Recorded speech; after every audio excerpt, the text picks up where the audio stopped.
is 13 ABC Action News with Bill Hormann. Good evening. Thanks for joining us tonight. This was a wet day all across the area. The worst was along the Lake Erie shoreline. Communities were underwater today. A detailed look at evacuations and flooding coming up in just a minute. But first, we want to know if the worst is over. Ben Cathy can answer that question for us tonight. Ben? And the answer, Bill, is absolutely. We are in the 7-day forecast, Bill. All right, thanks, Ben. Well, floods. That's what we were dealing with today. One of the hardest hit, Luna Pier, Michigan. People left their homes in Allen Cove. They had to find someplace dry. The pumps still running, trying to get rid of all that water that's in the streets. Lisa Guyton spent the day in Monroe County. She joins us with a story that is all new at 11. Lisa? Well, reporting live, Lisa Guyton, 13 ABC Action News. Thanks, Lisa. In LaSalle Township, more evacuations due to the rising waters. Kayaks were the only way to navigate the streets today, and volunteers with the local fire department were busy all day long. Yeah, I got all my guys out. It's just foot power on both boats. Yeah, the Toledo Beach Marina in LaSalle also flooded today. Thousands of DTE Energy customers in southeast Michigan without power at this hour. Power should be restored, though, sometime tomorrow. And flooding was a big problem over in Oregon. People along Bayshore Road say water levels rose, pushed rocks, tree branches, and even some docks onto the land. One resident says she deals with flooding every time it rains, and she blames construction near her house. I just wish they would have moved down by my home. Bayshore Road is open, but we're told it's barely passable. Pumps are discharging the water, so if you don't live on that road, avoid that area. Point Place, also underwater today. The Bayview Yacht Club, the Toledo Yacht Club, Cullen Park, all flooded. Homes and businesses pumping out water as well. In Ottawa County, the Miller Ferry service was out of service today because of the weather, but the ferry could run tomorrow if the weather improves. And this is Put-in Bay. Perry's Monument cut off from the rest of the island because of high winds pushing water ashore. And Fisherman's Wharf in Port Clinton posted several videos on their Facebook page detailing the damage there to shops near the wharf. Stick with 13 ABC, both on air and online, as we track this bad weather. All right, now to some breaking news out of Paulding County and a suspected killer on the loose. Deputies are looking for a man accused of killing his girlfriend.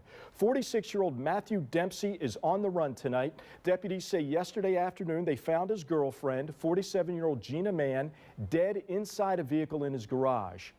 Dempsey was last seen this morning in Bryan, but if you see this man, call 911. Now, to an interview you just watched on 13 ABC. James Comey's tell-all book, A Higher Loyalty, about his dealings with President Trump is about to be released. The former FBI director sat down with ABC's George Stephanopoulos for an exclusive interview tonight. One of the topics, Comey's decision 11 days before the 2016 election to reopen the investigation into Hillary Clinton's emails. But at some level was a factor. Well, that was a very interesting interview, but what does it all mean? Joining us with some insight is our political analyst, Dr. Melissa Miller. She's a political science professor at BGSU. I'm sure you're going to be talking about this in your class tomorrow, Melissa, but Hillary Clinton likely would have fired James Comey if she had won.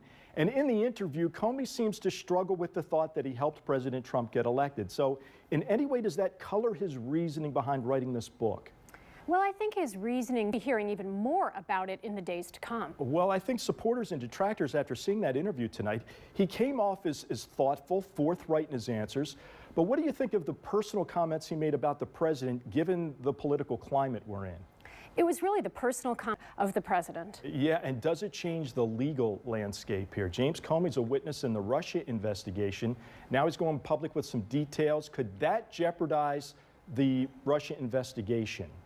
Well, as a former we won't know for several more months. Yeah, not until November. I'd like to be a student in your class tomorrow morning. Dr. Melissa Miller, thanks for joining us tonight. We appreciate your insight. 13 ABC's Bill Hormann, live in Columbus now with more on each of the candidates. Bill? This is a really interesting race. It has been bitter. It has been negative. Roughly 6,000 ads on behalf of these two candidates have been run throughout the state during this campaign, each of them trying to out-Trump the other. Let's take a look at the two candidates, though. Let's start with Mary Taylor. She is the current lieutenant governor. She's the lieutenant governor to Governor John Kasich, who is very unpopular with the Trump crowd in the state of Ohio. So she has run a strongly pro-Trump campaign. As a matter of fact, one of her ads has even almost suggested that she's Mr. Trump's vice presidential candidate. But remember, Mr. Trump won Ohio by 8 percentage points, so that's the play Mary Taylor thinks she has here. Disaffected Republicans who like Trump but do not like John Kasich. She's pro-life, she's pro-gun, she's strongly pro-Second Amendment, and she's also for repealing the Kasich Medicaid expansion. Kind of interesting since she's part of the administration, but again, that move was not popular among the pro-Trump Republicans here in Ohio. She is for repealing the Medicaid expansion. Now, Mike DeWine, he's the current Attorney General. He's gotten high marks from both sides of the aisle for his opioid epidemic fight, human trafficking fight, looking at more rape kits. He is a traditional conservative, though, never with the Tea Party.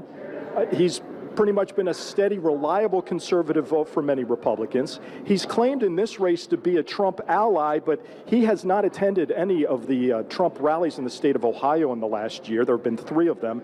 And he has strong name recognition here in the state of Ohio. After all, he's been a public official for some 40 years, lieutenant governor, attorney general, U.S. senator. Question is he too familiar? Is he seen as too establishment? So the race tonight really comes down to this question. Mary Taylor's trying to position herself as the Donald Trump candidate in the state of Ohio. The question is, will this race come down to deciding whether the Republican Party is more Trumpian or more traditional conservative? The voters will get to decide that tonight, all night long. We're going to be live down here at Mike DeWine's headquarters in Columbus, and we'll find out, hopefully by 11 o'clock this evening, whether it's Mike DeWine or Mary Taylor and the future of the Republican Party here in the state of Ohio. For that, we're going to go to Washington, D.C., and ABC News political director Rick Klein. Rick, thanks for joining us. 3 big topics. The first is the president signing the order sending the National Guard to the U.S.-Mexico border. What do we know about this plan? How many troops? How long will they be there? Will they have policing powers? No details on those first 2 questions. We don't know the numbers. We don't know the duration. We don't really even know the mission. We like what President George W. Bush did and then President Obama did in terms of a surge of resources to the border. Yeah, Bush had 6,000 troops. I believe President Obama was about 1,200.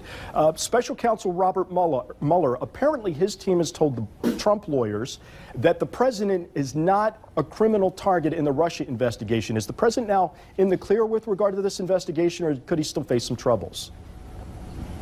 No, and if he thinks he's in a clear, that is a potential trap and produces whatever kind of report he's going to. Rick, we got about 30 seconds left. China trade and tariffs here.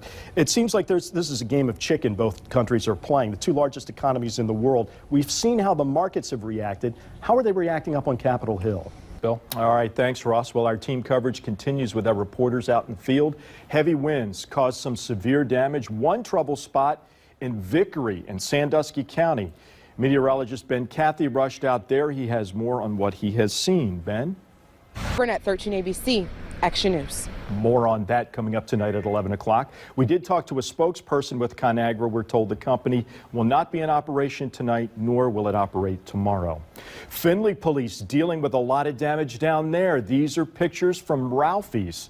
The building sustaining serious damage from the high winds that blew through.